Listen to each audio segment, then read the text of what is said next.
All right, guys, video number 2 of the day. If you did not see it already, make sure to go to my channel and check out our little preview that we're doing for the Dirt Cup coming up tomorrow night. It starts on Thursday, goes to Friday, and culminates with the big race on Saturday night. And just like what we did yesterday, we did the exact same thing. We talked about who we thought was going to win the Houston Tidebank Nationals, and then we went into the format as well. And so we're going to look at the format for the Super Dirt Cup, which is definitely different from the High Bank Nationals format. We were talking about how many numbers were involved in the High Bank Nationals format. There are more numbers involved in this one, but I think I do like this format a little bit more, although I would hate to be the person that has to keep track of all the points and things like that, because almost every time you're on the racetrack with this format, you are earning some kind of points. And so we'll jump right into it. And hopefully this will clear things up if you are confused on how the format works. Hopefully this helps you out a little bit. So the blue writing will be for the prelim nights, which will be Thursday and Friday. The black writing will be for the finale on Saturday. So the two nights, unlike the High Bank Nationals format where there's two separate shows, the show on Wednesday and Thursday and the show on Friday and Saturday, they have nothing to do with each other.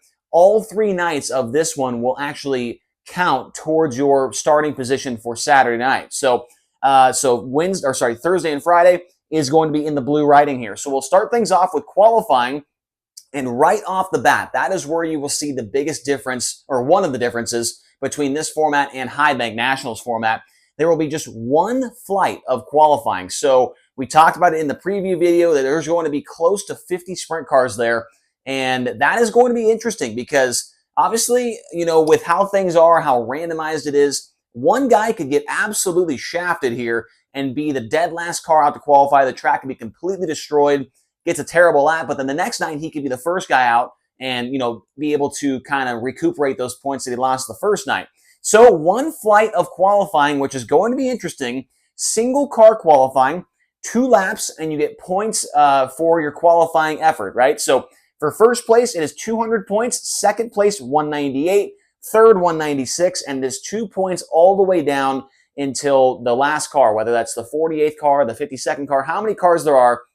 It is 2 points per position after the first place spot of 200 points. So then after that, we go into the heat races. There will be 4 heat races. It does not matter how many cars are showing up. They have nothing in the format saying between 32 and 48 or 49 plus, anything like that. It doesn't matter how many cars there are. There's going to be 4 heat races. And instead of a 6 invert like we saw at Huset's, it is going to be an 8-car invert. So the quick time guy will be starting 8th place in his heat race, and they will be 8 laps in distance, and the points will be there as well. 100 points for the heat race win, 97 for second, 94 for third, all the way down to what will be probably a 12th place car in the heat race.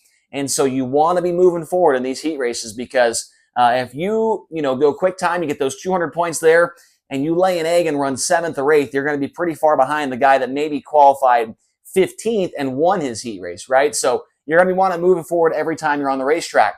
So then after they tally up all the points from qualifying in the heat races, that will determine if you are in a C main, a B main, or the feature. So after qualifying in the heat races, the top 20 between heat race and qualifying points will be locked into the feature event on the prelim nights. Meanwhile, the guys that are towards the tail will go to a C main, and the guys right in the middle will go to the B main. Top 2 will transfer from the C main to the B main, and those guys that are not in the transfer spot, so third on back, they will get points as well, trying to accumulate for the rest of the week. First non-transfer, it's 92 points. Second non-transfer, 90, 88, 86, all the way back. And then in the B main, the top 4 will move to the back of the prelim night feature, with the 5th place car in back getting points as well. 140 for 5th, 138 for 6th, and 136 for 7th, all the way down to the end of the finishing order in the B main. Now, the pole shuffle, that will not be in effect on the prelim nights. That will only take place on the finale, so we will skip that for now. So then in the prelim features, as we mentioned a moment ago, the top 20 locked into the feature after the heat race and qualifying points. And if there is a tie, let's say the 20th place guy is actually tied with somebody else, then the tiebreaker will be where they finished at in the qualifying rundown, right? So if the guy that's tied with the 20th place guy and the 21st place guy, the 20th place guy, let's say he qualified 5th and the other guy qualified 16th, the guy that qualified 5th will break the tie and be inside that top 20. But then in the feature, this is even more different than what we see with Huset's. the top 16 in points will actually be locked or will be inverted. So the high point guy, each prelim night will start 16th in the feature, which means that 17th, 18th, 19th, and 20th in points will be the first 2 rows of the main event.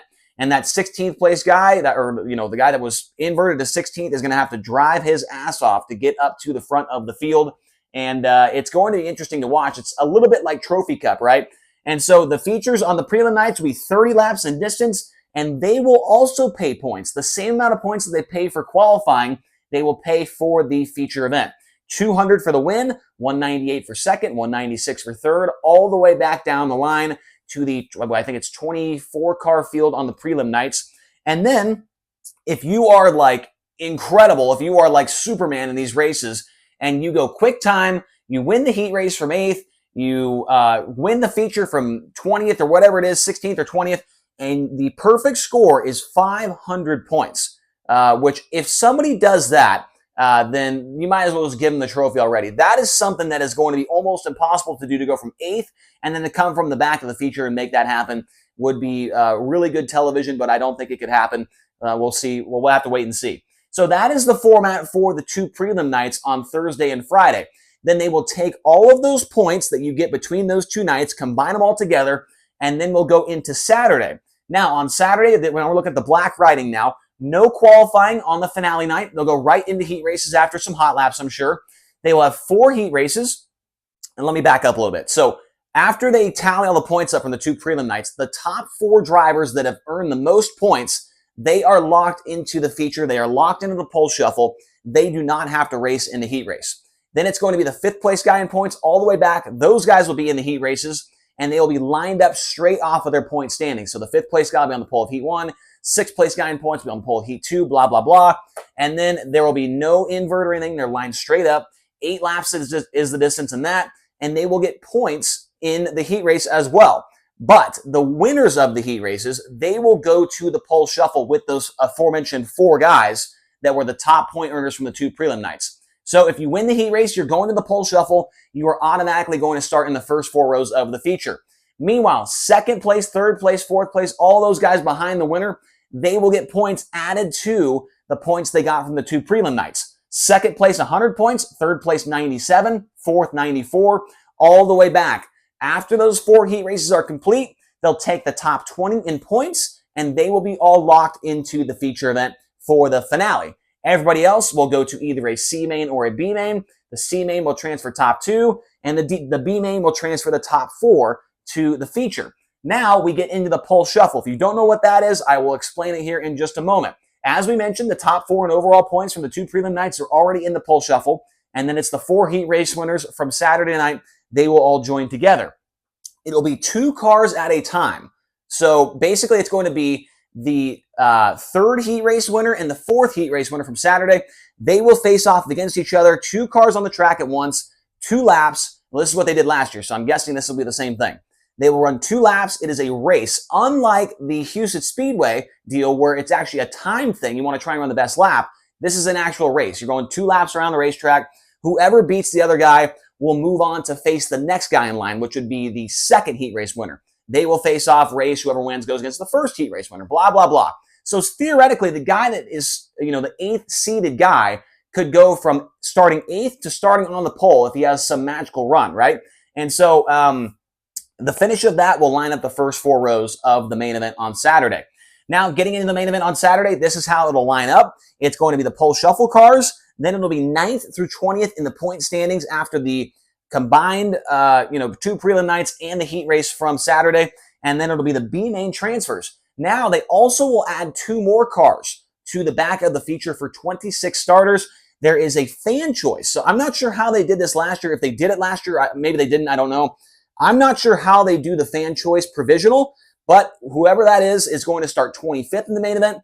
And then there is a promoter's provisional as well, and that guy will start next to the fan choice guy in 26. So 26 cars, 40 laps, $62,000 to the winner of the 52nd annual Skagit Super Dirt Cup. So hopefully this format, hopefully this video, this whiteboard helps you kind of narrow things down and figure out what exactly your favorite driver needs to do to make his way into the finale. of this very prestigious and very high-paying main event that could potentially pay upwards of 82 grand to win. So hopefully this helped you out. Thank you guys so much for watching. If you have not watched the video previewing this race, talking about all the drivers and who the top 5 guys could be, make sure to go back on my channel, one video, and watch that and get yourself prepared for a great 3-day week over there at Skagit Speedway.